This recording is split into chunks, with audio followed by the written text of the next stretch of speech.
오늘은 하나님 존재에 대한 이야기를 할 텐데요. 제가 세 명의 친구 해리포터와 헤르미온느와 론을 데려왔습니다. 제가 가상 설정을 한 거예요. 해리포터가 이렇게 말을 합니다. 야, 너희들 거짓말하면 하나님 다 하신다. 친구들끼리 무슨 일이 있었는지 모르겠지만 거짓말하면 하나님 다 하셔 라고 했더니 헤르미온느는 이렇게 얘기합니다. 미안, 하나님 용서해 주세요 라고 거짓말한 것을 회개합니다. 근데 론은 하나님은 무슨 됐거든 라고 해리포터하고 싸움의 각을 세웁니다. 그러면 여기에서 헤르미온느와 론의 입장이 달라집니다. 헤르미온느는 유실론자고요. 론은 무실론자입니다. 무실론자에 대한 성경의 가르침은 시편 14편 1절에서 이렇게 기록합니다. 어리석은 자는 그의 마음에 이르기를 하나님이 없다 하는도다. 어떻게 해서든지 하나님을 부인하고 싶은 마음이고 그리고 그 신의 영역으로부터 자유롭게 하고 싶은 사람의 마음이 하나님을 부정하게 되는데 이 어리석다라는 단어가요. 나발이라는 히브리어를 쓰는데 이 나발이라는 히브리어는 식물을 생각해 볼 때에 모든 수액이 완전히 빠져서 완전히 말라버린 식물에서부터 나오는 단어가 나발입니다. 완전히 말라서 생명력을 잃은 것이고 열매를 맺을 수 없는 그 상태에서 오는 것이 히브리어 나발인데 성경은 이 나발을 어리석은 자 또는 악한 자라고 번역을 합니다.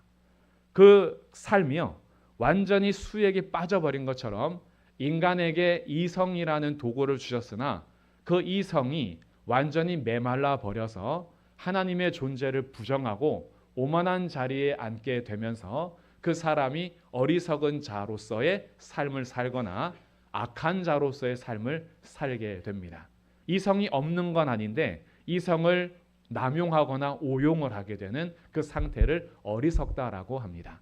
하나님이 없다라고 하는 사람들이 나름대로는 똑똑하다라고 자기 이야기를 이성적으로 펼치는 경우가 많으나 수천 년의 역사 속에서 자연이 보여주고 있는 경관과 그리고 이 세상이 돌아가는 여러 자연의 이치, 인간의 양심, 내세에 대한 어느 정도의 두려움, 그리고 신이 아니면 할 수 없는 영역들을 보면서도 역사 속에서 증거가 계속 있음에도 불구하고 그것을 애써 부정하려고 하기 때문에 그 사람들을 어리석다라고 합니다.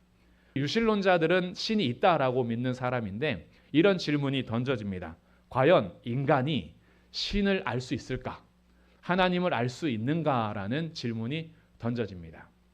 오늘 성경에서 이렇게 기록을 합니다.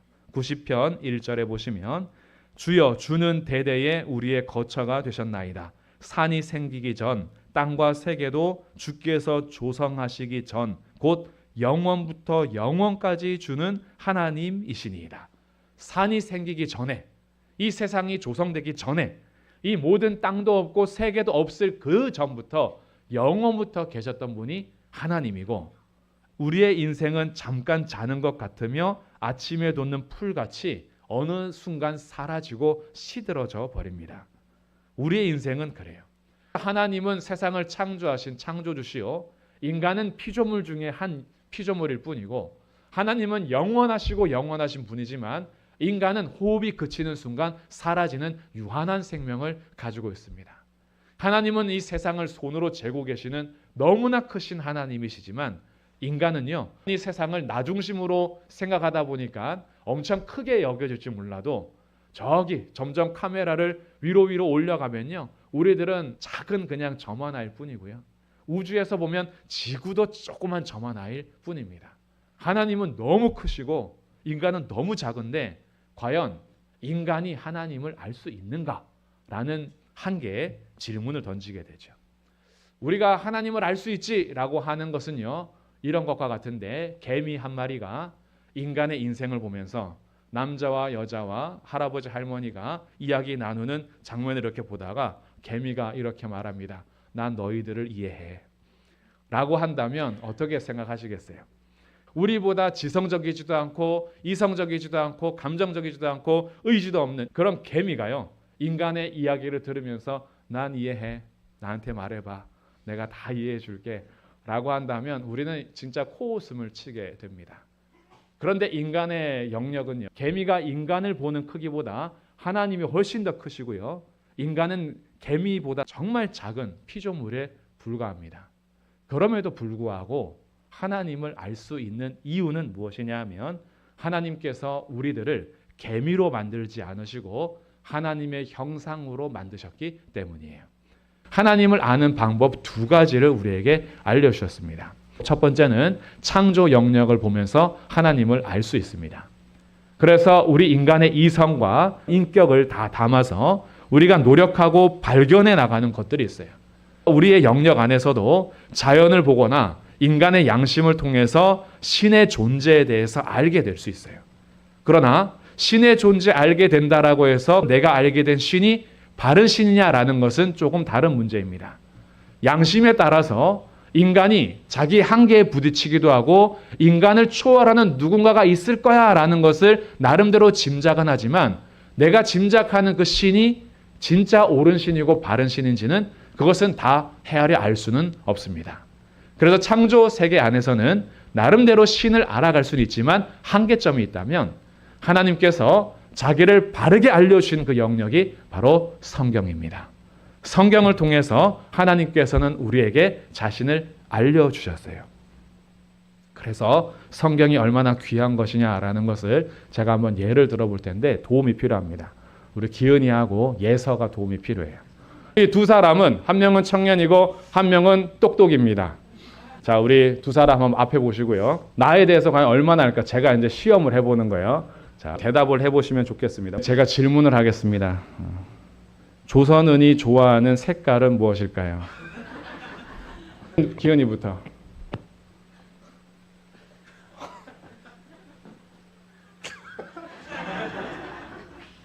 파란색. 자, 예서가 대답해 보세요. 빨간색? 네, 저는 빨간색을 좋아합니다. 그러면 저의 시력은 몇일까요? 0.3.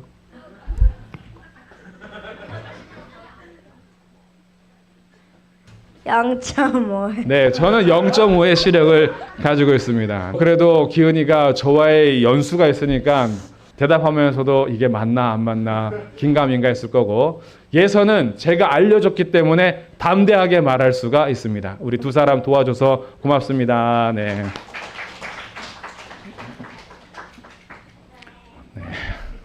두 사람 예를 통해서 제가 보여드리고 싶었던 것은 우리가 신앙생활을 몇 년을 했는 것보다 중요한 것은 하나님과의 교제가 얼마나 있었느냐가 굉장히 중요합니다.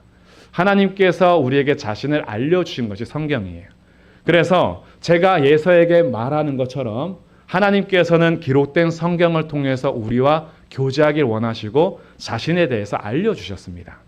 신앙 연수가 아무리 길어도 하나님 말씀을 통해서 우리가 하나님을 알아가고 하나님 뜻을 헤아리지 않으면 그러면 나름대로 짐작은 하지만 분명하진 않아요. 그러나 하나님의 말씀을 통해서 하나님이 자신을 알려주셨기 때문에 그 말씀을 우리가 매년 읽어가며 그 뜻을 헤아려 간다면 예서에게 제가 말해주는 것처럼 하나님께서는 이 성경을 통해서 말씀해 주시기 때문에 하나님의 뜻을 분명하게 알아가게 되고 하나님을 더 분명히 알 수 있게 됩니다. 성경을 통해서 하나님의 말씀에 귀를 기울이셔야 됩니다. 하나님께서는 이 창조를 통해서도 자신의 영광을 나타내셨지만 그 창조를 통해서는 하나님을 분명하게 알 수는 없어요. 그러나 성경을 통해서는 하나님을 분명하게 알 수 있습니다. 왜냐하면 하나님은 자기를 여기에 진실하게 나타내 보여주셨기 때문입니다. 내가 하나님을 알고 오늘도 믿음으로 예배를 드리고 있는 것이 하나님의 은혜임을 아셔야 됩니다. 하나님께서 자신을 알려주신 것 자체가 은혜이고 그 하나님을 알게 된 것이 하나님의 선물이에요. 우리의 눈을 열어주셨고 우리의 귀를 열어주셨고 우리의 마음을 열어주셔서 하나님께서 직접 우리에게 자기를 알려주셨습니다.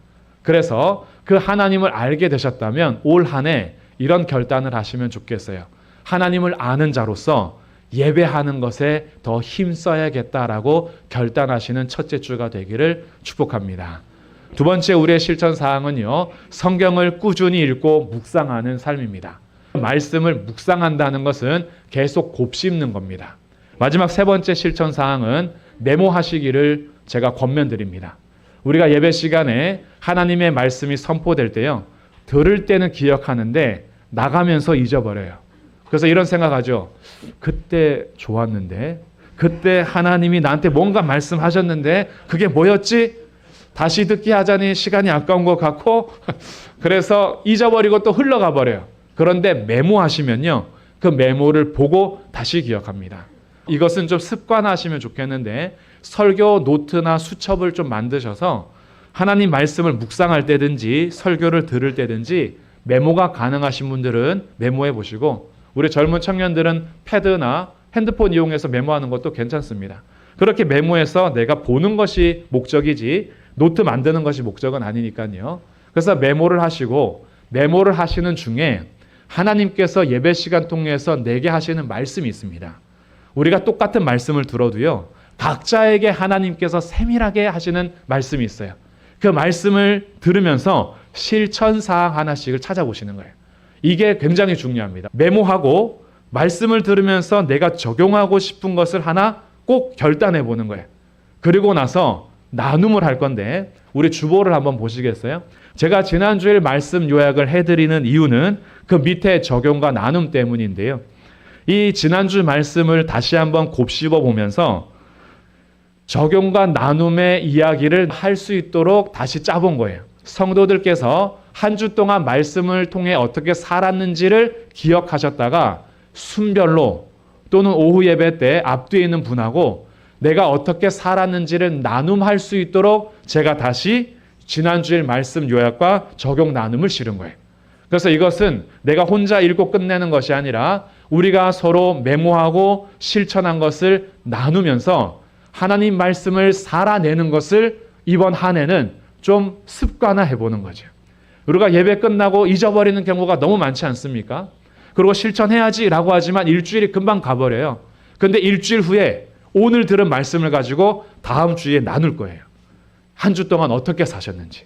그래서 우리의 나눔이 설교에 대한 평가가 아니고 오늘 말씀이 이랬다 저랬다라는 평가의 나눔이 아니라 지난주에 들려진 말씀으로 어떻게 살았는지에 대한 나눔을 할 거예요. 내가 말씀을 듣고 무엇을 실천하기로 결단했는데 이렇게 살아봤다. 아니면 결단을 했는데 실천을 못했다. 괜찮아요. 이 말씀을 가지고 일주일 동안 살아보려고 하는 것, 이것이 우리가 같이 달려가는 일입니다. 하나님은 자기를 알려주기를 기뻐하세요. 그래서 우리를 개나 고양이로 만들지 않으신 거예요. 동물하고 다른 건요.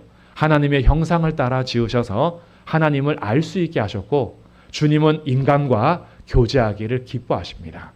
그래서 올 한 해 동안요. 하나님 더 깊이 알아가시고 하나님 안에서 우리 교회가 함께 성장해가는 그런 귀한 한 해 되시기를 우리 주 예수님 이름으로 간절히 축복합니다.